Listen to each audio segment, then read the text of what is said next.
네, 안녕하십니까. 여러분들과 7주 동안 같이 커피에 대해서 이론도 공부하고 실습도 같이 진행할 최영빈입니다. 보통 이제 우리가 바리스타반이라고 그래서 바리스타 자격증을 따기 위해서 학원을 가면은 이론에 대한 거는 거의 못 배우게 돼요. 기초 이제 시험 볼 과목만 몇 가지 하게 되고, 그리고 주로 에스프레소 머신으로 커피 내리는 과정이 이제 있기 때문에 주로 그거를 하는데요. 저는 그거보다도 여러분들이 집에서 쉽게 내려 먹을 수 있는 방법, 이 뭘까 해서 보면은 우리가 이제 핸드 드립을 많이 하게 되는데요. 그래서 핸드 드립을 맛있게 내리는 방법까지, 또 로스팅까지. 보통 이제 바리스타반에 가면은 로스팅 과정은 고급 과정이죠. 그러니까 1급에 가야 로스팅 과정이 있고요. 2급 과정에 가면은 라떼 아트라고 해서 모양새 내는 거. 3급에 가면은 에스프레소 머신하고 라떼 정도 내는 거, 이렇게 진행을 하는데요. 첫째 시간은요, 커피 이론입니다. 그래서 이론을 1시간, 2시간 갖고 다 하기는 사실은 벅찹니다. 그래서 제가 하다 보면은 좀 빨리 지나갈 수도 있을 거예요. 그 대신 제가 다음번 강의 때 지금 하고 있는 강의 내용을 프린트를 해서 여러분들에게 드리도록 하겠습니다. 그래서 커피를 즐겨 하시는 분들이 이 강의를 신청하셨겠죠. 근데 저는 이제 커피를 로스팅을 시작한 지가 한 18년 전 됐고요. 커피 어쩌다 보니까 카페를 하게 된 게 한 13년 됐습니다. 그래서 여러분들이 맛있게 커피를 드실 수 있는 방법을 같이 얘기해 보고 싶어요. 그래서 오늘 첫째 시간 커피 이론은요, 크게 이제 제가 11개 과목으로 이렇게 나눴는데 이걸 다 하기는 오늘 벅찹니다. 그래서 다음 시간에도, 이번 시간에 다 못 맞추면은 다음 시간에도 하도록 하겠습니다. 그래서 커피의 기원, 커피는 언제부터 이렇게 우리가 커피를 먹게 됐나? 두 번째가 커피의 식물학, 이 커피라는 나무가 어떻게 자라는지, 그 다음에 커피의 품종은 뭐 뭐가 있는지, 우리가 실질적으로 커피 품종이 뭐가 있나는 모르고 지나가는 수가 많이 있거든요. 그래서 그 다음에 이제 네 번째가 커피의 재배와 생산 조건입니다. 그래서 재배 조건과 재배 생산 조건이라고 하면은 우리나라하고는 참 안 맞죠. 그래서 그 내용도 좀 여러분들과 얘기할 거고요. 그 다음에 이제 다섯 번째가 커피의 수확. 커피 수확은 좀 간단한 과목 중에 하나고요. 그 다음에 커피의 가공, 그 다음에 커피의 포장, 커피의 보관, 커피의 결점들은 어떻게 결정을 하는지, 생두의 분류, 생두는 각 나라별로 분류가 조금씩 차이가 있습니다. 그래서 그거하고 아마 커피의 원산지별 특징이 11번째인데 그것까지 할 시간은 안 될 것 같아요. 그래서 이거는 두 번째 저하고 만나는 시간 때 아마 더 추가로 강의를 하게 될 것 같습니다. 그래서 첫 번째는 커피의 기원입니다. 기원을 보면 커피 발견은 원 발견지가 에티오피아입니다. 아프리카의 산악 지역에서 기원이 됐는데, 목동 칼디가 염소를 키우고 있는데 염소들이 지금 화면상에 나와 있는 빨간 열매를 먹고 굉장히 활발하게 움직이는 것을 발견을 했어요. 그래서 과연 이게 왜 그런가 해서 그거를 먹어보기 시작한 유래가 커피가 유래가 됐습니다. 그리고 종교적으로도 많이 사용을 했다고 그래요. 옛날엔 수도승들이 기도 중에 이제 졸음을 쫓기 위해서, 졸음이 쫓는다는 것은 역시 커피에는 카페인이 함유되어 있기 때문에 그 카페인이 잠을 쫓는 역할을 좀 많이 하죠. 그래서 수도승들도 많이 사용을 했고요. 커피의 문헌은 900년경에 이제 아랍의 의사 나레스라는 사람한테 분카라는 이름을 불리면서 이 커피에 대한 문헌이 처음 써졌습니다. 그리고 이제 이 커피가 이슬람에서 많이 발달이 됐어요. 왜 그러냐면은 이슬람은 술을 금하기 때문에 술 대신에 커피를 대용화했어요. 그래서 바로 이제 지금은 터키죠. 터키에서 음료로 시작을 하게 됐습니다. 커피의 발전은요, 바로 이제 그 에티오피아 바로 은나라 예멘에서 처음으로 재배를 시작을 했어요, 사실은. 그래서 이 재배도 시작했고, 또 예멘을 통해서, 예멘에 있는 항을 통해서 아라비아 반도로 전파가 돼 가지고요, 발전이 됐고요. 1517년에 이제 오스만드 제국, 그러니까 이슬람이죠. 그래서 그때도 지금의 이슬람의 그 수도가 이스탄불이라고 그러죠. 거기서 커피가 처음 소개됐고요. 커피 하우스가 처음으로 오픈한 거는 1554년입니다. 참 오랜 역사를 가졌죠. 커피라는 이 음료가. 근데 우리나라에 들어온 거는 이제 한참 뒤죠. 그리고 커피의 이제 전파는 독일의 의사에 의해서 중동 지방으로 이렇게 많이 전파가 되기 시작을 하였고요. 커피가 유럽에 처음 소개된 것은 역시 베니스 상인들에 의해서 많이 알려져 전파가 되어 왔습니다. 그래서 여러분들이 커피숍을 가서 카페를 가보면은 에스프레소 머신이라고 기계가 있어요. 커피를 내리는 기계가. 그게 바로 다 이탈리아제입니다. 왜 그러냐면은 이 베니스 상인들에 의해서 이탈리아로 처음으로 무역상들에 의해서 커피가 유럽에 소개가 됐어요. 그래서 지금 뒤에 보면은 기계에 대해서도 제가 설명을 드릴 텐데, 그러다 보니까 이탈리아에서 기계가 많이 발달이 됐어요. 또 특허를 다 그쪽에서 냈습니다. 그래서 뒤에 커피 머신에서 여러분들이 나중에 또 설명드릴 기회가 있으니까 거기까지만 드리고요. 그 다음에 이제 커피는 아시다시피 옛날에 16세기 이전에는요, 악마의 물이라고 그랬어요. 데빌 드링크라고 그러는 비난을 받았죠. 왜? 카페인이 강하기 때문에. 지금처럼 커피를 가공하는 기술이 발달되기 전이기 때문에 카페인이 함유가 많이 된 거를 그냥 먹기 때문에 먹고 뭐라 그럴까요? 카페인에 중독이 된다 그럴까요? 그래서 이제 악마의 음료라는 평도 가졌고요. 그런데 이제 교황 클레멘스가 커피의 세례를 줬다고 그래요. 저도 이건 문헌에서 본 건데, 그러면서 이후 널리 퍼지게 되었다고 하고 되어 있습니다. 그래서 베니스에도 커피하우스가 1645년에 처음 이제 됐고요. 그 뒤로 이제 각 나라별로 이렇게 보면 네덜란드는 1616년에 예멘에서 커피나무를 훔쳐서 로스덴달 그 식물원에서 재배를 했다고 그래요. 왜? 네덜란드도 커피를 재배할 수 있는 지역이 아니기 때문에 그래요. 기온과 토양이 안 됩니다. 그래서 네덜란드는 직접적으로 나라에서는 커피를 재배하지 못하고 그 뒤로 지금의 스리랑카이죠. 실런 지역에서 커피를 재배해서 네덜란드로 가져갔고요. 또 인도네시아 자바섬에서도 경직을 해서 네덜란드로 가져갔습니다. 그래서 네덜란드가 두 번째로 나오는 이유야, 네덜란드에서 유래된 커피가 뭐냐면요, 더치커피예요. 네덜란드의 이 배에서 커피를, 그러니까 옛날에는 배들의 전부 목선이었잖아요. 목선이니까 끓일 수가 없는 거예요. 불을 끓일 수가 없으니까 커피를 먹고는 싶은데, 그래서 발견한 게 넓은 천에다가 가루를 넣고 거기에 물을 해서 떨어뜨려 보니까 커피가 축출이 된 거예요. 그래서 바로 이제 더치커피가 유래된 게 바로 네덜란드에서 유래가 됐습니다.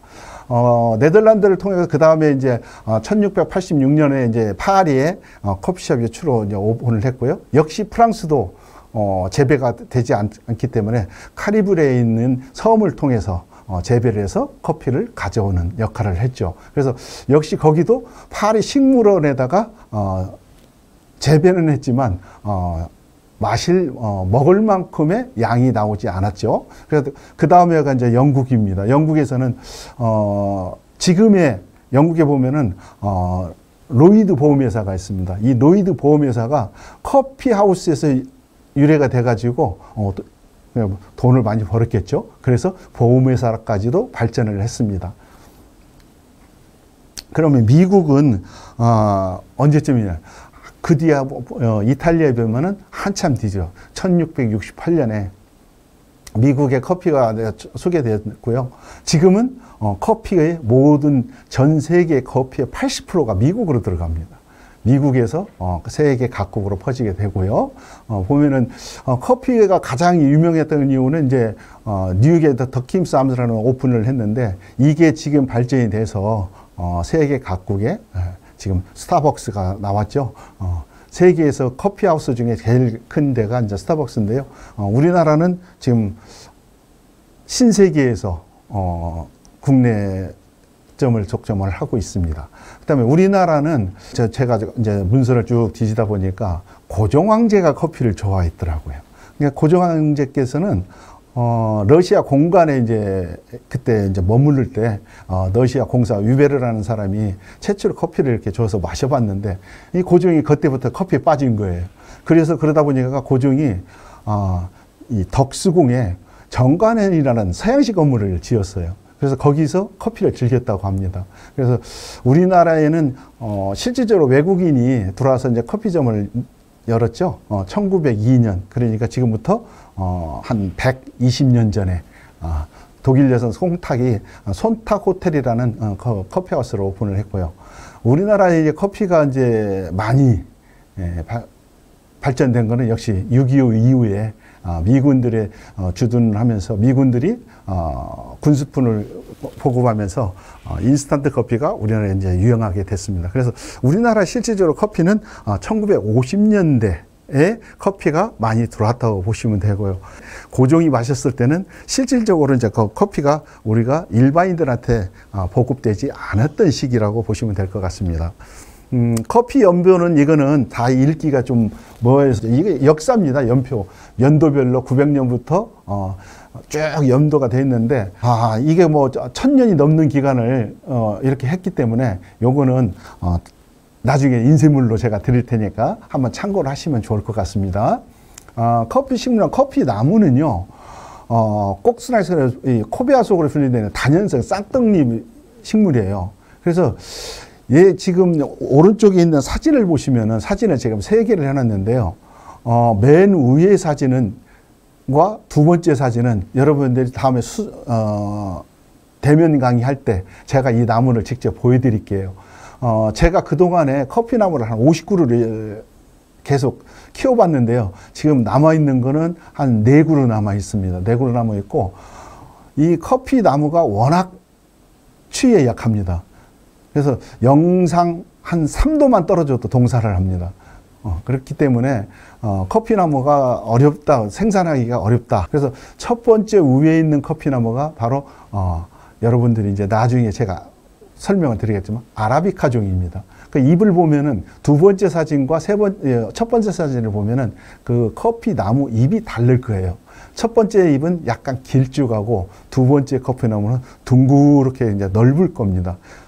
그래서 첫 번째가 아라비카고 두 번째가 로부스타 종입니다. 그래서 제가 이제 지금 아라비카 하나하고 로부스타 하나를 지금 요 나무가 제가 3년째 키운 겁니다. 3년 키웠는데, 그동안에 한 6년, 7년 키워가지고 커피 열매를 좀 맺었었는데, 제가 이제 부주의로 인해서 다 겨울마다 동사를 했어요.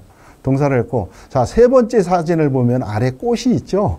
이게 커피 꽃입니다. 이것도 제가 직접 키워서 7년 키운 나무에서 꽃을 피웠던 제 사진이고요. 커피꽃이 생각보다 굉장히 이쁩니다. 이쁘고 난꽃에 비슷한 모양을 가지고 있고요. 그 꽃이 지고 난 자리에 커피 열매가 있습니다. 그래서 여기에 보면은 이제 원산지를 제가 비교를 해놨는데요. 커피나무는 원산지는 아프리카예요. 결국 아프리카고요. 그 다음에 이제 아라비카는 아프리카 종은 키가 이제 보통 4m, 6m 정도의 키를 가렸고요. 여기 카네포라 종이라고 그랬는데 이게 이제 카네포라 종이 바로 로부스타 종입니다. 로부스타는 키가 좀 큽니다. 8m에서 이제 12m까지 크고요. 꽃은 지금 밑에 보여진 것처럼 하얀 꽃을 가지고 있고요. 자스민 향도 나오고 꽃잎은 5장이에요. 우리나라에서 나는 식물 중에 잎이 5개인 거는 뭐라고 혹시 아시는 분 계시죠? 잎이 5개로 되어 있는 것에 가장 대표적인 게 삼이죠. 보통 그래서 이제 우리 한의학적으로 해서 이제 더덕은 잎이 4개라서 사삼이라고 그러죠. 그래서 보통 사람의 손가락과 같은 5개 잎을 가진 식물은 우리 사람한테 몸에 보호가 되는 식물이다라고 알려져 있습니다. 그래서 커피꽃에 대해서는 간단하게 살펴보고요. 뿌리를 보면은요, 뿌리가 마치 무슨 시로라기 같은 뿌리가 수백 개가 땅속에 묻히게 됩니다. 그래서 뿌리가 결국은 약합니다. 그래서 토양에서 배수가 안 되거나 그러면은 또 얘가 뿌리가 상해서 죽습니다. 그래서 토양에 대해서 뒤에 나올 텐데, 그래서 이 뿌리가 길게는 뭐 30cm에서 막 50cm까지도 자라더라고요. 저 7년 키우다 보니까 죽어서 나중에 해보니까 뿌리 길이가 한 35cm 정도 되더라고요. 한 7년 키웠는데. 그래서, 뿌리는, 일반 우리나라에서 부는 뿌리하고는 모양새가 완전히 달랐어요. 그래서 이제 지금 아까 조금 전에 설명하다 말았는데 잎을 보면은 아라비카종은 가늘고 섬세해요. 잎이 길쭉해요. 근데 로부스타는 이렇게 요것처럼 두 번째 사진처럼 넙죽하고 꼭 넙죽하게 굉장히 잎도 큽니다. 커피는 우리가 이제 체리라고 그러죠. 커피 체리에 꽃이 떨어지면 그 자리에 열매를 맺게 되는데 커피 열매가 이렇게 익고 난 다음에 보면은 우리나라에서 나오는 식물 중에 뭐하고 비슷하냐면요. 꼭 앵두 같아요. 앵두 같이 빨갛게 익게 되는데요. 우리는 앵두는 과육을 먹고 씨는 버리잖아요. 근데 이 커피는 반대죠. 과육은 못 쓰고 안에 씨를 우리가 로스팅해서 커피로 먹게 되죠. 그래서 이제 이거를 우리가 커피의 체리라고 그러죠. 체리라고 하는데 아라비카 종하고 카네포르 종하고 보면은 사이즈가 조금씩 차이가 있습니다. 차이가 있고 보통 이제 커피를 이렇게 짜게 보면은요 외피 그냥 우리 빨갛게 익은 외피 그다음에 과육이 있고요 뇌가피가 있고 은피가 있고 그 다음에 그거 네 개를 벗겨내면 생두가 있어요. 근데 우리가 보통 커피를 로스팅 하는 과정까지는 외피, 과육, 뇌외피는 과정에서 벗겨지고요. 우리가 로스팅 하는 과정에서 은피가 벗겨집니다. 그러면은 그 남아있는 게 이제 생두죠. 그 다음에 센테컷은 이렇게 남아있고 되고요. 그 다음에 커피에 우리가 일반적으로 커피는 보면은 열매를 따서 보면은 두 개로 나눠져 있어요. 커피가. 지금 여기 사진에도 보면은 두 개로 나눠져 있는 게 보이시죠? 근데 피베리라고 하는 특징적인 커피가 있어요. 이 피베리라는 커피는 세계에서 커피 종 중에서 5%밖에 안 나옵니다. 그래서 어떻게 보면은 못난이 콩이라고 부르는 것도 맞을 것 같아요. 왜 그러냐면 보통 다른 콩들은 두 쪽으로 돼서 갈라서 나오는데 얘는 한쪽으로 동글동글하게 뭉쳤습니다. 또 크기가 작아요. 작은 대신에 얘는 우리가 이제 꼭 생김새가 달팽이 모양처럼 생겼다 그래서 카라콜이라고도 불리기도 하고요. 근데 이 피베리라는 콩은 작고 하지만 일반 콩보다도 신맛이 강한 특징이 있어요. 근데 신맛이 아주 뭐랄까 고급진 신맛이라고 할까요? 그래서 저 같은 경우는 이 피베리 콩이 나오면은 무조건 좀 빛이 제가 이제 재고를 쌓아놓습니다. 돈을 주고 사놓습니다. 그래서 이 피베리 콩은 세계 각국에서 많이 나는 게 아니에요. 피베리는 케냐하고 남미의 브라질하고 두 나라에서만 지금 현재 피베리가 나오고 있습니다. 그래서 피베리 콩은 우리가 이제 흔히 접할 수 없는 콩인데 먹어보면 아주 고급진 맛이다라고 알고 계시면 될 것 같아요. 그래서 여러분들하고 제가 이 피베리도 물론 맛보여 드릴 겁니다. 커피의 품종은 크게 이제 3대 원종이라고 그래요. 그래서 원종이라고 하는데 여러분들이 하도 이제 방송에서 보면은 아라비카로 만든 카누, 뭐 아라비카 이런 걸 많이 들으셨을 거예요. 그럼 도대체 뭐가 아라비카고? 그 다음에 아라비카를 빼놓는 3종에서 2개 원종을 아시는 분들은 극히 드물 거예요. 왜? 우리가 접하지 않는 커피라고 보시면 되거든요. 근데 두 번째 커피는 우리가 많이 접해요, 사실은. 근데 모르고 있죠. 여기 보면은 원산지가 에티오피아에 있는 아라비카는 해발 고도가 최소한 500에서 1000 이상 되는 고도지에서 생산이 되는 것을 말하고요. 로부스타는 낮은 지역에서 쉽게 평평한 지역에서 많이 키울 수가 있어요. 그래서 로부스타는 그럼 우리나라에 들어오는 양이 얼마일까? 궁금하죠. 근데 실질적으로 로부스타가 우리나라에 들어오는 양이 어떻게 보면 지금은 반반이 됐는데 한 10년 전만 해도 로부스타 수입 물량이 훨씬 많았습니다. 왜 그러냐면 여러분 좀 전에 제가 설명을 드렸지만 아라비카로 만든 카누가 나오기 전에는 우리가 이제 뭐 맥심이라든가 이런 거를 먹게 되면은 믹싱돼 있죠. 거기에 보면은 커피, 프림, 설탕 이렇게 돼 있죠. 그거는 거기에 들어가는 커피는 90%가 로부스타라고 보시면 돼요. 그러다 보니까 요즘은 이제 로부스타를 넣지 않는 아라비카로 만든 카누서부터 여러 가지 이제 그 커피 제품이 나오게 됐죠. 그래서 지금 이제 로부스타가 발견되기 전까지는 주종이 이제 아라비카 종이었는데 이 로부스타 종은 계량종이에요. 왜 계량종이냐면은 바로 커피 녹병, 커피 나무가 잎이 다 죽어가면서 커피가 열리지 않는 녹병이 한때 번졌습니다. 그래서 그 녹병을 견디기 위해서 만든 종이 바로 로부스타 종입니다. 그래서 병에 굉장히 강합니다. 로부스타는. 그래서 우리가 이제 보면은 세계 1대 커피 생산국은 브라질이에요. 브라질이고요. 2대 생산국은 콜롬비아, 세 번째가 베트남이에요. 우습게도. 베트남에는 커피가 일찍 들어가지는 않았는데 커피를 많이 하는 이유가 열대성 기후에다가 그래서 베트남에서 커피 생산하는 80%가 로부스타고요. 한 15%에서 20%가 아라비카 종입니다. 예, 그래서 여기서 말씀드리기 전에 아까 아라비카는 해발 고도를 제가 말씀드렸는데요. 그래서 이 베트남에는 높은 지역보다 낮은 지역이 많기 때문에 주로 낮은 지역에 계신 로부스타 종이 많이 있습니다. 그래서 아라비카 종하고 그러면 로부스타 종은 뭐가 차이 있나? 좀 뒤에 제가 또 설명을 드리도록 할게요. 그래서 이제 로부스타라고는 원산지는 똑같은 아프리카인데요. 콩고 지방 콩고 콩고에서 나오기 시작을 했어요. 그래서 아라비카 종보다 열매도 크고 있지만 얘가 단점이 또 뭐냐면은 쓴맛이 강하고 카페인이 많습니다.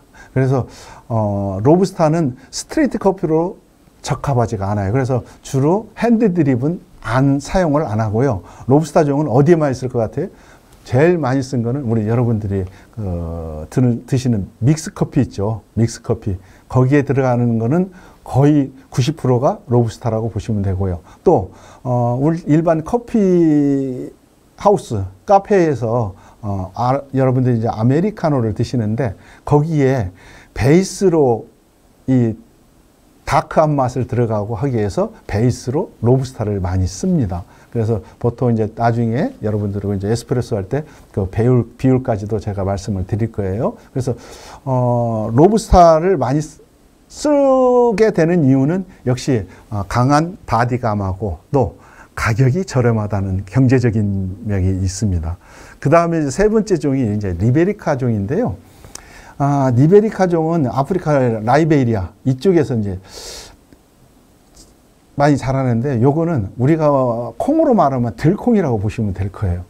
그래서 이 콩은 세계에 유통은 되지는 않고요. 아프리카 지역에서만 라이베리아, 수리남, 가니아 이런 데서만 리베리카 종이 생산되고 있고요.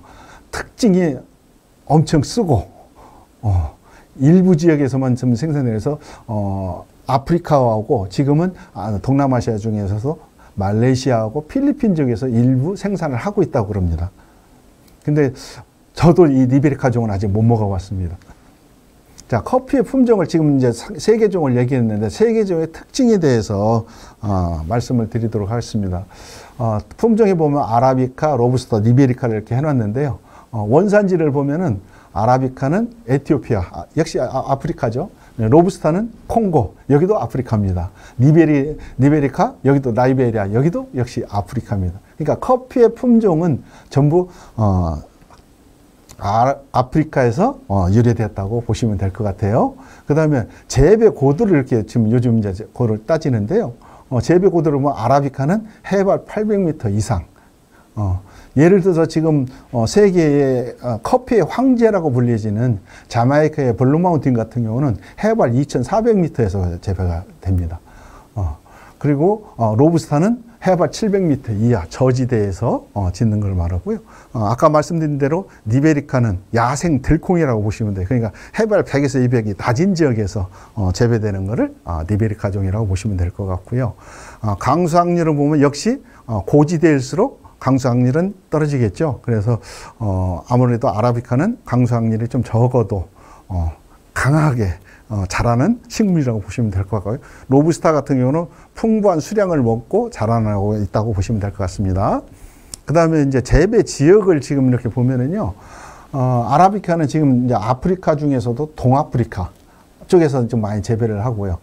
그다음에 남미하고 중남미에서 아라비카 종을 주로 생산을 하고 있어요. 그다음에 로부스타는 가장 많이 생산하는 나라가 베트남, 그다음에 인도네시아, 인도 이렇게 해서 아시아 쪽에서 많이 재배를 하고 있고요. 그다음에 아프리카 지역에서는 서아프리카 쪽에서 로부스타 종을 재배를 하고 있습니다. 그래서 리베리카는 아까 말씀드렸지만 세계적으로 유통되는 건 아니고요. 라이베리아하고 수리람 그 아프리카 지역에서도 일부 지역에서만 생산이 되고 있습니다. 여기서 이제 중요한 게 이제 카페인 함량이에요. 보면은 아라비카는 커피의 이 카페인 함량이 0.8%에서 1.4%. 근데 로부스타로 가니까 어떻게 돼요? 1.7%에서 4%. 그리고 또 리베리카 종으로 가니까 어떻게 돼요? 4%에서 6%. 카페인의 함유량이 어마어마하게 차이가 납니다. 그래서 저 같은 경우는 커피를 기본적으로 하루에 5잔에서 한 8잔을 마시거든요. 근데 로부스타가 들어가 있는 커피를 먹으면 저는 그날 영락없이 나를 꼬박 셉니다. 이 카페인에 중독이 돼가지고요. 커피를 많이 마시는 대신에 카페인 함유량이 많은 커피를 마시면은 제가 바로 카페인에 걸립니다. 그래서 제가 이 무식하게도 밖에 커피를 못 마셔요. 그래서 제가 이제 커피를 18년째 볶다 보니까 제 커피만 먹게 돼서 그렇게 지내고 있고요. 생두 모양을 보면은 아라비카는 납작하고 약간 길쭉해요. 근데 로부스타는 이제 타원형처럼 이렇게 아까 잎도 둥그렇게 컸죠. 그렇게 되어 있고요. 생두 모양도 보면 크고 리베리카 같은 경우는 굉장히 크고 강도가 있습니다. 근데 맛을 보면은 이제 여기서 또 이게 왜 아라비카를 먹냐라는 걸 알 수 있죠. 자, 아라비카는 고산지에서 지다 보니까 우리가 한 가지를 이제 보충 설명을 하면은 여러분들은 이제 우리나라에서 재배되는 과일 중에 포도하고 사과를 한번 제 두 가지를 비교를 해보고 싶어요. 왜 그러냐면은 여러분들 우리가 이제 고냉지 포도라고 그러죠. 고냉지 사과 하면은 어떻게 더 달고 맛있어요. 맛있고 우리가 사과로 하면은 꿀이 밴다고 그래요. 그죠? 그게 뭐냐면은 해발 고도가 높으니까 이 과육이 익어갈 때쯤 되면은 밤낮 기온차가 심해져요. 그러면은 밤에는 따뜻한 햇빛을 받으면서 많이 성장을 하고 밤에는 갑자기 추워지니까 과육 자체를 보호하는 역할을 해야 돼요. 그러다 보니까 땅에 있는 나무 뿌리에 있는 좋은 성분 뭐겠어요? 포도당 성분이라든가 단맛을 끌어들이고 자기를 보호하죠. 그러다 보니까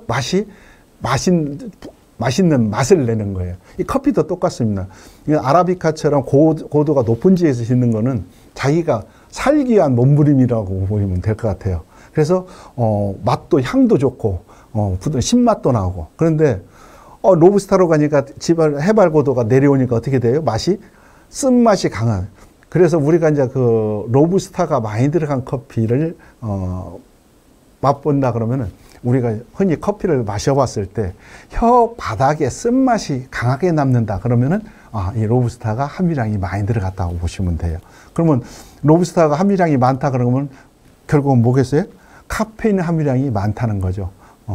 상대적으로 뭐 리베리카는 쓴맛이 매우 강하다고 돼 있죠. 그래서 문헌을 뒤지다 보니까 아프리카에서는 이 리베리카종 가지고 종교 지도자들이 이 커피를 사용했다고 그래요. 어떻게 사용했냐면요. 아프리카에서는 종교 지도자들이 병이 나거나 아프면 종교 지도자들한테 오게 되는데 그때 이 리베리카종을 진하게 한 잔 먹으면은 어떻게 돼요? 카페인 함유량을 보시면은 아라비카는 0.8%에서 1.4%인데 리베리카종은 4%에서 6%까지 무려 6배 가까이 이 카페인 양이 있거든요. 그러니까 이 카페인이 이 많은 커피를 먹으면 어떻게 되겠어요? 카페인 중독이 되겠죠. 몽롱하겠죠. 그러니까 예를 들어서 머리가 아파서 왔는데 이거 한 잔 진하게 먹으면 머리가 안 아플 것 같아요. 그래서 종교 지도자들이 많이 사용을 했다고 이렇게 문헌에 되어 있습니다.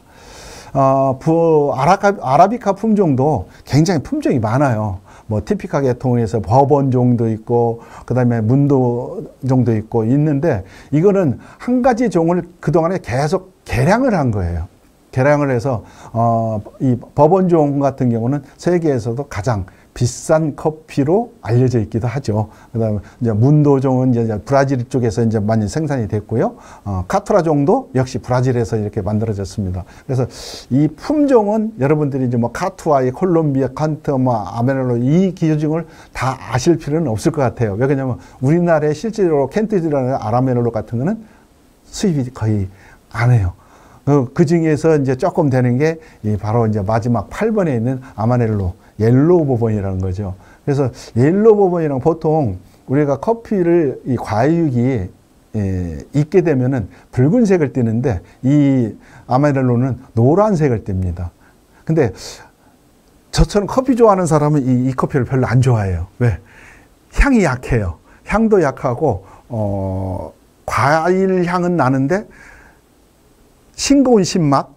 그래서 커피를 좀 dak한 커피를 좋아하시는 분들은 별로 좋아를 않는데, 그러다 보니까 옐로우 버번은 우리나라의 수입 물량이 5%도 안 됩니다. 그래서 제가 또 지금 갖고는 있는데 내려서 먹으면 그렇게 썩 제 입에 맞지는 않습니다. 자, 커피 벨트에 대해서 이제 설명을 좀 드릴 텐데요. 지금은 커피 벨트가 지금 보면은 이 하얀색으로 가운데 점점점점이 있는 게 뭐겠어요? 바로 적도입니다. 적도. 적도를 중심으로 해서 플러스 25도, 마이너스 25도. 그러니까 적도 지역은 온도가 영하로 떨어지지가 않습니다. 왜? 1년 12달 해를 많이 햇빛을 받을 수 있고, 그래서 우리가 보면은 여기 커피 보면은 처음 생산지는 아프리카가 바로 이제 케냐하고 에티오피아 지역이 바로 적도 지역이죠. 그 다음에 남미로 오니까 자메이카, 코스타리카 이쪽이 바로 이제 적도 지역이고요. 또 남태평양으로 오니까 파푸아뉴기니아, 뭐 하와이, 인도네시아, 뭐 이쪽이 이제 적도 구역이죠. 이쪽에서는 밤에도 영하로 떨어지지가 않습니다. 그래서 이 커피를 이 지역에서만 생산을 하고 있어요. 그래서 이 커피 생산 지역을 바로 이제 커피 벨트라고 하죠. 근데 불과 저희들이 한 15년, 20년 전만 해도요, 적도에서 플러스 15도, 마이너스 15도만 커피를 재배를 했어요. 그때는 그 지역에서 30도 지역에서만 커피를 재배해도 커피가 수급을 충분히 했습니다. 근데 어때요? 요즘 우리나라에서도 커피가 많이 퍼져 있듯이 커피 뭐라고 그래요? 소비량이 엄청 늘어나게 됐어요. 그러다 보니까 지금은 북위 10도, 남위 10도까지 더 확장이 됐어요. 옛날에는 15도 했던 게 이제 25도, 북위도 15도 했던 게 25도까지 올라갔고요. 그러다 보니까 어떻게 됐어요? 바로 중국에서도 지금 커피를 재배를 합니다. 운남성 쪽에서. 자, 중국의 맨 남쪽 하단에 보면 운남성이라는 지역이 있는데요. 거기가 이제 중국에서도 유명한 차밭이 있는 지역이에요. 근데 이제 차보다도 커피가 수익성도 되고 하다 보니까 이제 중국에서도 커피를 재배를 하는데요. 앞으로도 커피는 가격은 계속 오를 것 같아요. 왜? 워낙 많이들 찾기 때문에. 그래서 지금 여기 보면은 커피 벨트는 여러분들이 생각하실 때 적도를 중심으로 북위 25도, 남위 25도 지역에서 커피를 짓는다. 그 지역을 커피 벨트라고 한다라고 생각하시면 될 것 같습니다. 커피의 재배 조건은요, 적도를 중심으로 지금 제가 떠드는 얘기가 그대로 나오네요. 남위 25도에서 북위 25도 사이에 열대, 아열대 지역에 속한 지역에서 커피를 짓는 거죠. 그래서 그거를 커피 존이라고도 하고 커피 벨트라고도 하죠. 근데 커피 이 조건이 나오죠. 기온이, 평균 기온이 15도에서 24도 정도 되는 지역이어야 되는데 우리나라는 어때요? 우리나라는 요즘 이제 더울 때는 40도까지 덥잖아요. 근데 추울 때는 어때요? 영하 20도, 막 30도까지 떨어지죠. 편차가 거의 우리나라 같은 경우는 온도차가 한 70도 됩니다. 그러니까 아까 말씀드린 이 나무는 아열대성 나무이기 때문에 우리나라에서는 키울 수가 없어요. 제가 처음 아까 중간에도 말씀드렸지만 한 60그루를 켰는데 지금 남아있는 게 4그루 남았어요. 조금만 관리 서투르면은 바로 죽습니다. 이 전 페이지에서 나왔듯이 온도가 이렇게 15도 정도 이상이 돼야 되는데 우리나라에서는 그 온도를 맞추기가 어렵습니다. 우리나라는 여름에는 가능하겠죠. 근데 겨울에는 안 되겠죠. 그래서 또 기온이 첫 번째 조건이고요. 두 번째는 이제 강우량이에요. 강우량이 아라비카 같은 경우는 고지대에 있다 보니까 강우량이 좀 적어도 그걸 버팁니다. 그러니까 로부스타는 또 강우량이 많이 있어야지만 생산이 가능하고요. 그래서 배수가 잘 된다면은 뭐 좀 많이 와도 괜찮다. 그러니까 그게 바로 동남아시아입니다. 동남아시아는 우기 때 비가 엄청 오잖아요. 그런데도 거기서 커피가 생산이 되는 이유는 동남아의 토질은 배수가 잘 되는 토질이라서 그렇습니다. 그다음에 이제 세 번째로 조건에 대해서 하는 거는 습도죠. 적당한 습도가 있어야 된다는 거죠. 그러니까 아라비카 같은 경우는 한 60도 정도, 60%의 습도가 있어야 된다고 이렇게 나와 있고요. 로부스타 같은 경우 70에서 75%. 맞아요. 그러니까 동남아시아에서 아주 키우기 좋은 조건이 바로 로부스타입니다. 그래서 동남아시아에서 로부스타를 많이 생산을 하고 있죠. 지금도. 그래서 토양을 이제 네 번째로 토양을 보게 되는데요. 커피의 가장 좋은 토양은 바로 화산성입니다. 화산 지역에서 나는 커피가 미네랄도 풍부하고 맛도 풍부합니다. 그래서 뒤에 이제 각 나라별로 커피에 대해서 설명을 드릴 텐데 왜 화산 지역에서 나는 커피가 고급 커피로 들어가는지도 설명드리도록 하겠습니다. 여기서 이제 그 커피 재배 토양에서 적합한 토양, 부적합한 토양 이렇게 나와 있죠. 그래서 보면은 여기에도 나오죠.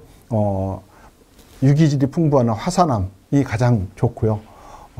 그 다음에 배수가 잘 돼야 되고,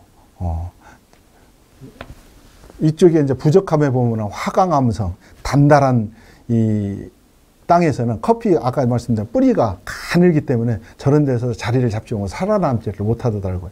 그리고 또 물이 너무 잘 빠져도 안 되고 너무 안 빠져도 안 되고. 그러니까 우리나라 같은 경우는 서해안 지역을 보면 주로 황토죠. 그래서 여러분들한테 이제 그 커피를 이 재배에 적합한 토양하고 부적합한 토양을 설명드릴 때 보면은 우리 서해안 지방에서는 우리 뿌리식물 중에서 뭐가 많이 나요? 고구마가 많이 나오죠. 얘는 배수가 잘 되면 오히려 안 자랍니다. 안 됩니다. 그래서 황토에서 잘 자라고요. 감자는 또 옛날부터 여러분들 들어주면 강원도 감자라고 그러죠. 척박한 땅에서 잘 자랍니다. 그게 바로 커피에 적합한 땅이라고 볼 수도 있습니다. 햇빛은 일주량이 1년을 기준으로 따지는데요. 역시 일주량이 좋아야 되겠죠. 그 다음에 지형과 고도를 많이 따지게 되죠. 그래서 여기 밑에 보면은 도표에 보면은 고지대와 저지대를 제가 이렇게 했는데요. 커피의 특성을 보면은 고지대 잎을 보면은 짙은 녹색, 밀도가 강하다는 얘기가 단단하다는 얘기입니다. 향이 강하고 신맛도 강한 신맛이 나고 바디감도 있고, 그다음에 재배가 어떻게 했어요? 당연히 고지대가 되면 어려움이 있겠죠. 그래서 이제 가격이 당연히 고가로 가격되고요. 근데 저지대에 나는 커피는 어떻게 돼요? 옅은 녹색에 밀도도 약하고 향도 약하고 신맛도 약하고 바디감도 약하다고 돼 있는데 이거는 반반입니다. 그다음에 우리가 이 로부스타의 쓴맛을 바디감으로 착각을 하는데 실질적으로 이건 쓴맛은 바디감은 아닙니다. 그런데 그러니까 바디감이라는 우리 몸에 이불을 먹었을 때 풍부한 맛을 바디감이라고 하는데 우리가 그걸 조금 곡해를 하는 경우가 많이 있습니다. 그래서 이제 재배는 아무래도 저지대는 쉽죠. 차량도 들어갈 수도 있고 여러 가지 만약 가뭄이 들 때 물을 줄 수도 있고, 근데 고지대는 만약 가뭄이 들다 물을 줄 수가 없죠. 그래서 가격은 역시 이 저지대 거는 저렴하다.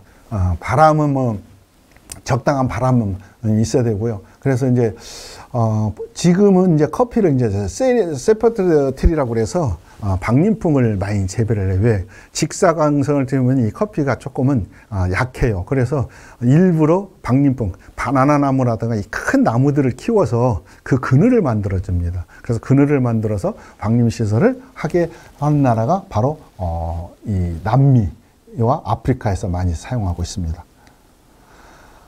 수확은 간단해요. 핸드피킹하고 이제 스트리핑하고 기계 수확하고 이제 이렇게 세 가지로 이제 나눠지는데요. 말 그대로 핸드피킹은 사람이 일일이 하나씩 따는 거예요.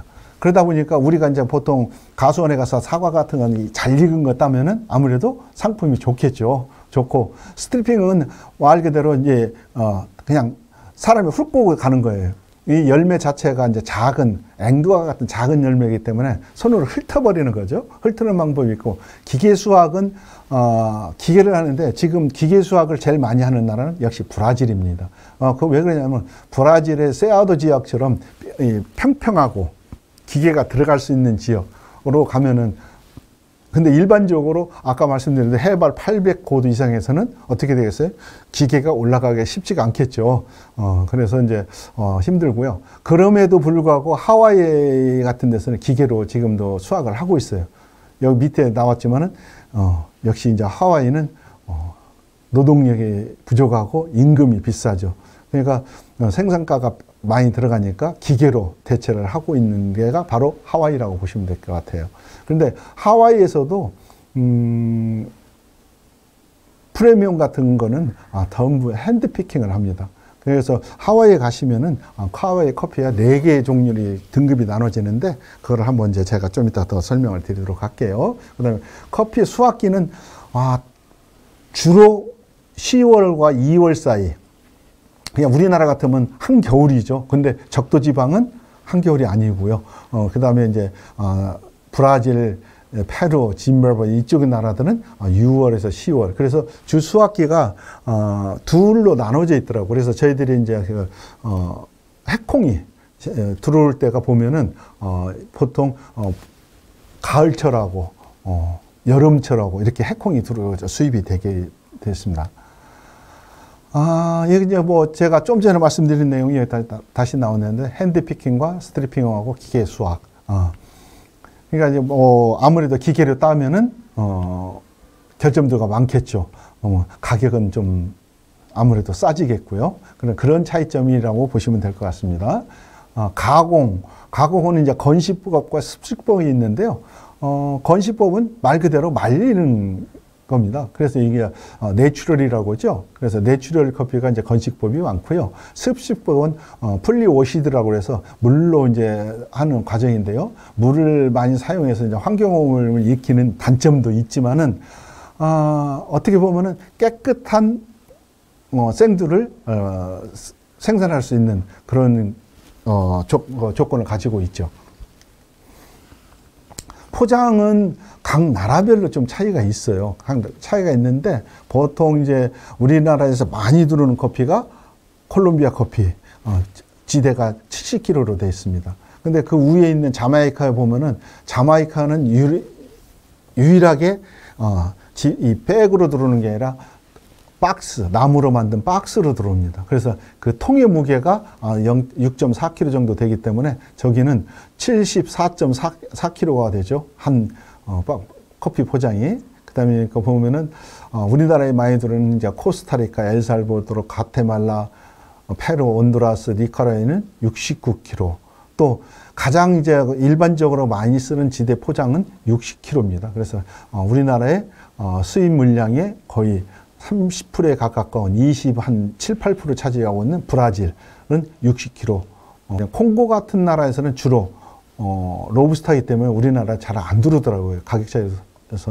우리나라에 이제 주로 많이 들어오는 게 브라질 지금 60kg 지대에 보면은 쿠바, 에티오피아, 인도네시아, 예멘, 그다음에 자메이카, 케냐, 탄자니아, 그다음에 우간다 정도고요. 그 다음에 이제 특이하게 인도는 50kg 포장을 쓰고 있고요. 하와이 같은 경우는 45점 파운드를 쓰기 때문에 키로수가 조금 차이가 있습니다. 커피의 보관은요, 생두로 보관하는 거는 보통 한 1년 반 정도 이렇게 봐요. 근데 로부스타의 경우 같은 경우는요, 처음에 가지고 로부스타는 해콩을 들어오면은 일부러 한 6개월 정도를 묵힙니다. 왜? 이 로부스타는 특유의 거친 맛과 나무 진맛이 나요. 우디 맛이. 그래서 그거를 좀 보관을 하면 그 맛이 이제 사라지더라고요. 그래서 주로 로부스타 같은 경우는 들여와서 좀 6개월 정도 보관을 하는 경우가 많이 있고요. 습도는 이제 60% 미만이어야 되고 온도는 20도 습도를 유지해 주는 것이 바람직하다고 그러죠. 근데 우리나라도 기온차가 심하기 때문에 보관하는 방법에 따라서 커피의 맛이 달라진다라고 보시면 될 것 같고요. 커피의 결점도는 생두 중에서도 이제 보면은 결점도가 의외로 많은 게 바로 이제 그 내추럴 커피입니다. 내추럴 커피 같은 경우는 제가 이렇게 보면은 로스팅 할 때도 결점도가 많이 나와요. 그래서 이제 결점도는 수확 과정에서도 발생하지만 가공 과정에서도 발효 과정에서도 보면은 잘 익은 것 같은데도 나중에 보면은 커피가 생두가 유난히 가볍다든지 물에 뜬다든지 이런 것들은 과육 상태에서 다 익지 않은 거를 따져 있기 때문에 맛이 그런 것들은 굉장히 쓴맛이 강하게 됩니다. 생두의 분류는요, 크게 이제 지금은 여기 보면은 일본에 되어 있는데 SCAA라는 게 이제 미국에 있는 이 단체예요. 그러니까 트레이드 어소시에이션이라는 얘들이 이제 미국 애들이 그래서 세계에서 짓는 커피가 다 일단은 미국으로 갑니다. 미국에 가서 미국에서 각국에 이렇게 나가게 되죠. 근데 유일하게 미국으로 들어가지 않는 커피가 하나가 있어요. 바로 자마이카에서 나오는 블루마운틴입니다. 자, 블루마운틴은 영국의 엘리자베스 여왕이 이 블루마운틴의 커피를 먹고 이 커피는 커피의 황제다라는 표현을 쓰면서부터 갑자기 이제 유명해지기 시작하고 했는데요. 블루마운틴은 지금도 아주 고가의 커피입니다. 근데 고가가 이 금액이 비싸지게 된 이유 중에 하나는 뭘까요? 바로 일본 사람들입니다. 지금은 이 자마이카의 블루마운틴 지역의 커피 농장의 80% 이상이 일본 사람들이 소유를 하고 있습니다. 그래서 자마이카 블루마운틴에서 커피를 농사짓는 커피는 미국으로 SCAA라는 트레이드 어소시에이션 이쪽으로 가는 게 아니고요. 이 블루마운틴은 일본으로 들어갑니다. 일본으로 들어가서 일본에서 세계 각국으로 수출을 하고 있습니다. 그래서 생각보다 맛도 좋지만 생각보다 가격이 많이 비쌉니다. 이제 우리가 이제 보통 이제 스페셜티라고 그래서 커피 이제 분류를 시키는데요. 그래서 보면은 이제 우리나라에 들어오는 게 이제 주로 요즘은 스페셜리티가 많이 들어옵니다. 그래서 이제 불어로는 고메이 커피라고도 하고 프리미엄 커피라고 불리는데 아주 이제 맛있게 나오는 이 커피를 우리가 스페셜리티라고 그래요. 지금 우리나라에 들어오는 거의 한 70% 정도가 스페셜티라고 보시면 될 것 같습니다. 그래서 이제 여기 보면은 생산 중량도 있고, 그 다음에 수분 함유량도 있는데, 콩의 크기도 있고, 냄새, 여러 가지 조건을 이제 따지게 되죠. 크기 분류는 각 나라별로 조금씩 차이가 있습니다. 스크린 사이즈를 분류하는 나라가 이제 콜롬비아하고 케냐인데요. 대표적인 나라가. 콜롬비아 보면 우리가 이제, 슈프리모가 있고 에셀소라는 커피를 등급을 나눕니다. 그래서 슈프리모는 사이즈가 17mm 이상 되는 거, 에셀소라고 하는 17mm 이하 되는 거를 그 명칭을 이렇게 붙입니다. 그래서 특히나 이제 케냐 같은 경우는 AA라는 표현을 여러분들이 AA라는 거를 많이 하실 거예요. 그래서 거기에서도 AA는 스크린 크기가 17mm, 18mm 되고 등급이 이제 우리나라 C등급은 우리나라에 들어오지를 않습니다. 그쪽 현지에서 많이 취급이 되고요. 우리나라에는 들어오지는 않습니다. 그러니까 탄자니아도 바로 케냐하고 탄자니아하고는 국경이 붙어 있는데요. 같은 등급으로 이렇게 A 등급, A 등급 이렇게 쓰고 있고요. 그다음에 이제 하와이가 조금 많이 특징적으로 많이 그걸 스크린 분류를 많이 하죠. 그래서 이제 코나 엑스트라가 있고, 코나 펜시가 있고, 코나 프리미엄이 있는데, 이 따라서 커피 이 생두 사이즈가, 스크린 사이즈가 차이가 많이 있습니다. 그래서, 프리미엄 같은 경우는 뭐 크기 사이즈 무관하게 하는데요. 크다고 해서 무조건 좋은 건 아니고요. 그래서 이제, 여기서는 이제 우리가 많이 골라내지 않은 커피를, 오히려 코나에서는 프리미엄이라고 합니다. 그래서 생산 고도에 대한 분류도 이제 제가 이렇게 한번 찾아봤는데요. 과테말라 같은 경우는 스트릭트 하드빈, 말 그대로 단단한 콩이라는 뜻이죠. 스트릭트, 매우 단단한 하드, 빈, 콩이라는 뜻인데, 과테말라에서는 SHB를 용어를 커피에 붙이는 거는 바로 1500m 이상에서 재배된 커피고요. 그 다음에 스트릭트를 뺀 하드빈은 1300에서 1500 사이에서 짓는 거. 그 다음에 코스타리카 같은 경우는 남미에서 주로 이제 스트릭트 하드빈을 용어를 쓰고 있고요. 그러니까 보면 여기 보면 과테말라, 코스타리카, 멕시코, 온두라스, 니카라구아 다 보면은 SHB 쓰는 거는 전부 다 1500 해발 1500 이상에서 짓는. 1500 이상에서 짓는 거는 역시 얘들의 커피가 강도가 강하고 신맛도 강하고 역시 맛을 내는 커피라고 보시면 될 것 같습니다. 커피의 멍칭은 크게 이제 뭐 사용하는 나라가 주로 이제 브라질이 많이 쓰죠. 브라질이 이제 산토스 넘버 2라는 걸 많이 쓰는데요. 그 산토스 지역하고 그다음에 코스타리카는 따라주라고 하죠. 따라주라는 커피를 이제 많이 쓰고요. 에티오피아 같은 경우는 모카하라 뭐 여러 가지 쓰는데, 그래서 우리나라에서 유명하게 된 커피가 바로 콜롬비아 수프리모예요. 왜냐면 지금 대통령이신 그 문재인 대통령이 커피를 즐겨 하는데 문재인 브랜드라는 커피를 많이 씁니다. 그게 보면은 거기에 문재인 브랜드에 보면은 베이스가 바로 콜롬비아의 수프리모입니다. 수프리모가 40% 들어가고 나머지 두 종을 다른 거를 브랜딩을 시켜서 이렇게 하는데요. 그래서 수프리모가 더 유명세를 우리나라에서 떨치고 있습니다. 자, 오늘은 이제 제가 말씀드린 대로 그 커피 맛과 나라별 커피 향은 여러분들과 이제 7월 7일 날 만날 텐데요. 그때 커피 맛에 대해서 각 나라별로 제가 이제 좀 설명을 드리도록 할게요. 7월 7일 강의 때 뵙겠습니다. 오늘 이 시간까지 강의를 경청해 주셔서 감사합니다. 감사합니다.